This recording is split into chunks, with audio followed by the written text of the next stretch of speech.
soreness is not an indicator of your progress. Progress is an indicator of your progress.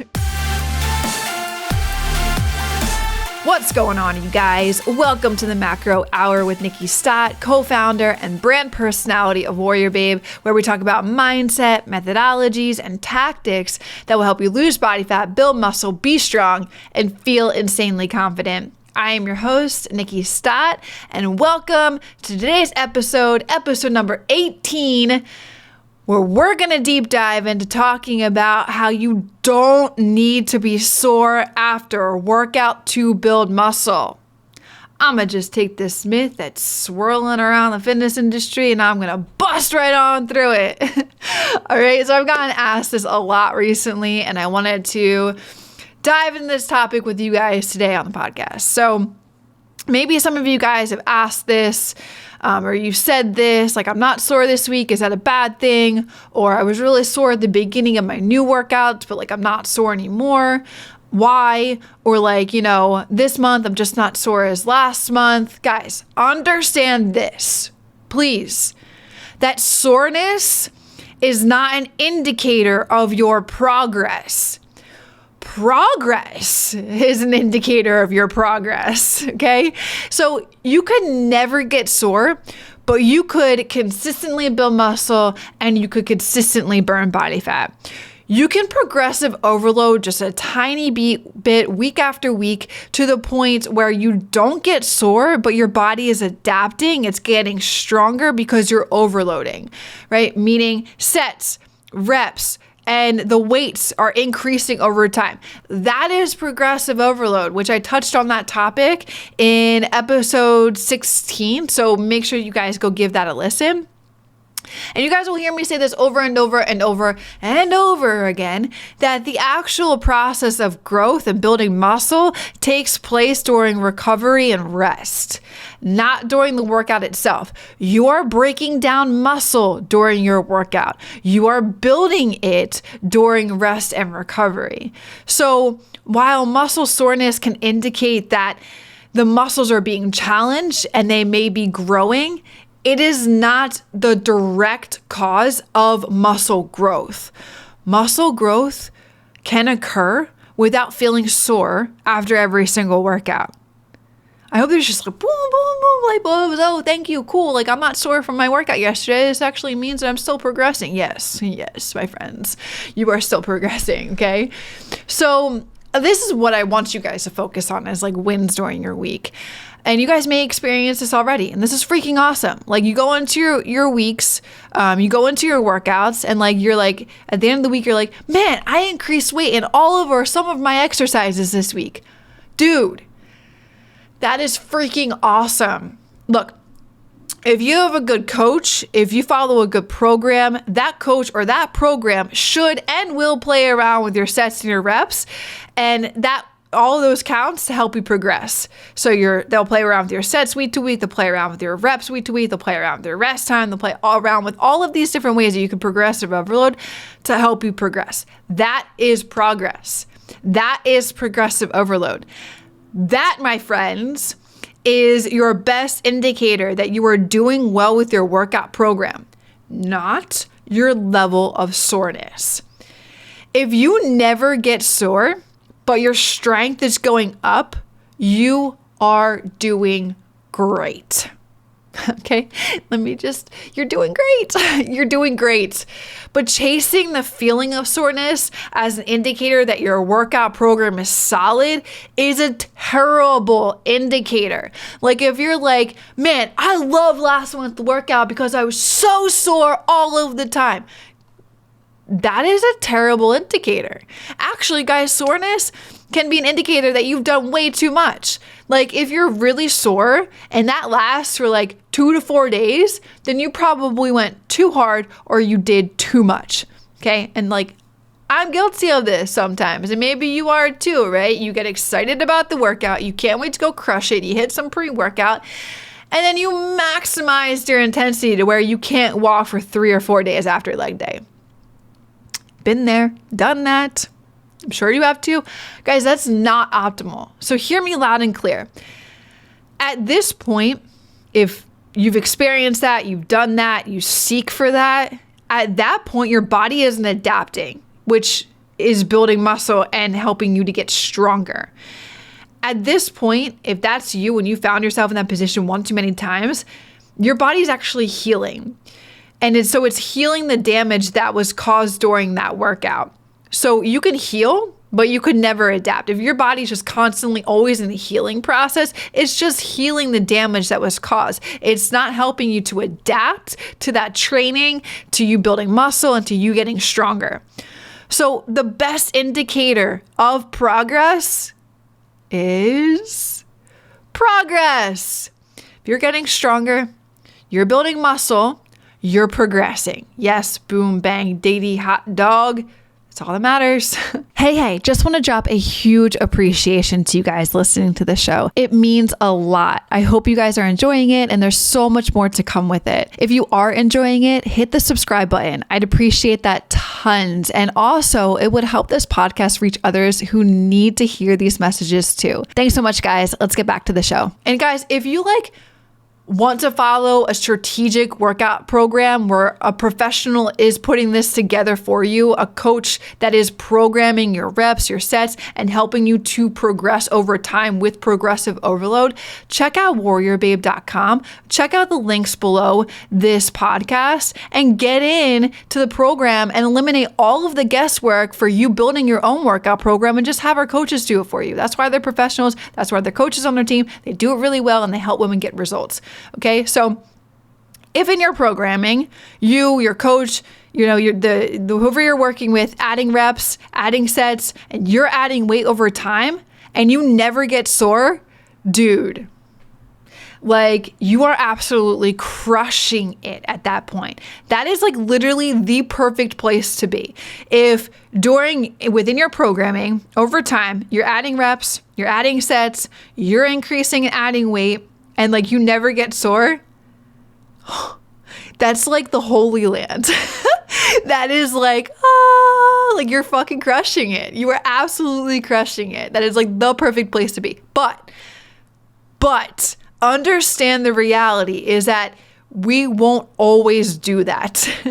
Okay, right? You add sets, you add reps, you add weight. You will probably be sore.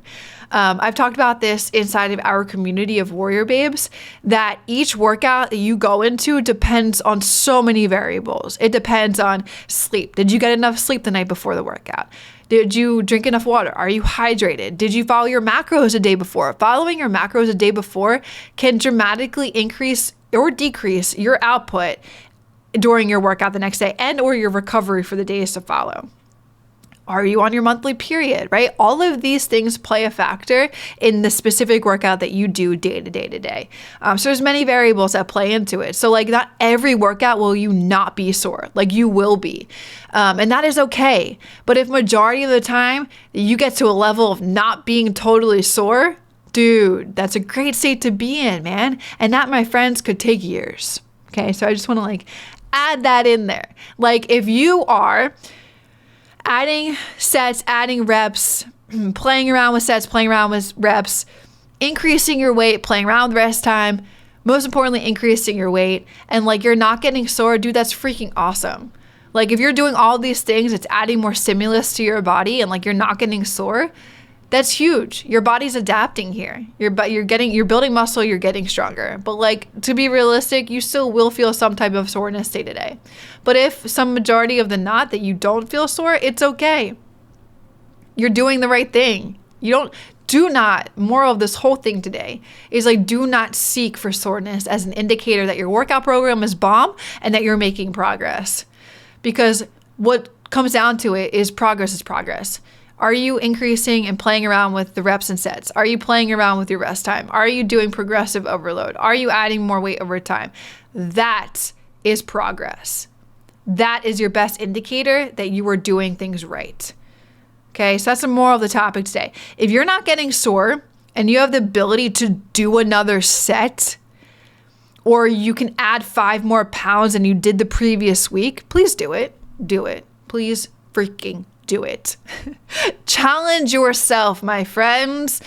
That is progressive overload. You are progressing here in that state. Okay, so if you have the ability, if you're doing a workout, right, and you have the ability to challenge yourself a little bit more, and next week, let's say you did 4 sets one week, next week you can do 5, right, and you do 5 for a couple weeks, and then maybe in like week, 8, you do 6 just to challenge yourself, or like you play around with reps in there, maybe you don't go up to 6, but you play around with reps, or you just play around with weight. Dude, if you have the ability to do that and you have the ability to add 5 more pounds you did the previous week, my God, please do it. Do it. Do it. Look, seriously though, some people need to like be called out here really quick. Some people say, I hear this a lot, that like they're just not feeling challenged from their workouts, or like the variety of their workout needs to change, or like they need more things to do. Example, my wonderful WarriorBabes, I'm going to call you guys out in the Blueprint program. Some literally say our workouts aren't challenging enough. And then I go and do the workout that we have programmed for them, and I am dying. It feels so good. It's such a challenging workout. So ladies, if you are a WarriorBabe, or, in general, if you're experiencing wanting more of a challenge with your workouts, work the workout. You are in control. Challenge yourself. Pick up heavier weight. Don't just go through the motions. Don't just show up in the gym today and, do the workout half-assed, and then you're like, woohoo, I got my workout done for today. Check mark, done. But like, did you have a good workout? Did you challenge yourself? Dude, you better have like an ugly face at the end of all of your sets. The last 3 reps of every set better be freaking challenging to where it's like hard to push through, but you tap into your inner power and you make it happen. Guys, listen, the mind will quit before your body does. Look, it's inside of all of you. You got it. So find it and work the workout. Okay? Work the workout. You're in control. Challenge yourself. Pick up heavier weight. There should be no reason. Look, listen, if there's one person saying the workout's not challenging, and then I go and do the workout and I am like literally 150 heart rate the entire time. No joke, real life story. Yeah, and that's me, and I'm doing the workout and I'm experiencing it firsthand. Then where's a default here, right? Where's it breaking? It's you. This workout is challenging. Trust me, I'm doing it. So I ask you, how can you make it more challenging? And it's definitely first of all, it's picking up heavier weight. End of story. That's usually what it comes down to, is that, women sometimes, men too, man, men too. Like this can help you gauge what weight you should be using. And really it comes down to like just making sure it's a challenging weight, and that you have proper form, and that you feel a challenge coming from it, okay? So like your first set, maybe you're just gauging. Your first set of like, let's say 4, you're just gauging the weight for that day, right? Because weight could fluctuate every single day, you guys. It could vary. Like I said, there's multiple variables that could affect your workout. So you go into the first set, and you're getting a feel for, a heavy weight, or like you tracked your weight from the week before, so this is what you started with. And then you're like, oh, okay, this feels really good today. I banged out my 10 reps easy, no problem. And then so therefore, if you're banging out your 10 reps easy, no problem, please do not use that same weight going into your second set. Like, please don't. That is where this is a great, you assessed your first set. This was easy. If you did that weight last week, that's freaking awesome, because now you're about to increase. So then you go and pick up like 5 pounds heavier. It's nothing drastic. You don't need to go pick up 20 pounds heavier, literally just 5. 5. If you feel like that 5 is enough, go to 10. Like if the 10 reps in the first set was way too easy, then go for 10. But please, for the love of God, do not pick up a 20 pound, 30 pound, or 50 pound heavier than what you just did. Okay? You're going to look like a monkey in the gym. You're going to be flailing around the weight, and your form's going to look horrible. All it needs to be is like maybe 5 or 10 pounds, depending on whatever exercise it is. Okay? So then the second set, you do a 5 or 10 pound increase in weight. And at the last 3 sets, you're like, whew, like you're pulling. Right? You're like, this is challenging. This is hard. Stay there. If the last 3 reps are challenging for you, where it's like the last, 2 or you, when you finish the set, you feel like you could have done maybe 2 more reps or 3 more reps, that's great. Gauge it by that. And then do that for the rest of your sets, you guys. That's how you kind of gauge what weight you should be using, okay? So anyways, majority of all of this, please work the workout. There are challenging workouts. You just have to work the workout. You have to challenge yourself. Unless you're working with a personal trainer inside of the gym, but majority of the world now works with coaches online. So it's up to you to go into the workout and give it your all and to challenge yourself with your workout. All right? Anyway, so it is okay to not be sore. Don't look at it as your primary indicator. Progress is your primary indicator, you guys. Progress is your primary indicator. Looking to be sore and feeling sore after your workout and chasing that soreness is not your primary indicator. Okay? If you are getting stronger, you are building muscle, you are progressing. Progress is your primary indicator. Boom, bang, diggity, hot dog. That's what you want to look for. Okay, it's important to focus, you guys, on progressive overload, focus on proper form. Like if you guys are picking up a little bit of a heavier weight, make sure you're not wailing the weight around, make sure you're still engaging and putting solid resistance on the muscle. Focus on adequate recovery rather than solely relying, you guys, on muscle soreness as an indicator of your progress. That's just a terrible thing to seek for when you're doing a workout program. Okay? Soreness is not an indicator of your progress. Progress is an indicator that you are making progress. Progressive overload, add sets, add weight, add reps, all that jazz over time, that's going to make you progress moving forward. If you don't get sore every once in a while and you still added weight the day before, or you did something that was a little bit more challenging, cool. You're doing great. You're still progressing. You're still adapting. All right, you guys. So I hope this podcast helped you guys today, understanding that the myth out there, like if people seek for soreness, if they're like judging their workout based off of how sore they are, you don't need to be sore after a workout to build muscle. You can never get sore, and you can consistently build muscle, and you can consistently burn body fat. Okay. So I hope that helped you. I'll see you guys in the next podcast. Peace. Real quick, the only ask I could ever have of you guys is to help spread the word so we can help more women lose body fat, build muscle, reach their goals, and feel insanely confident.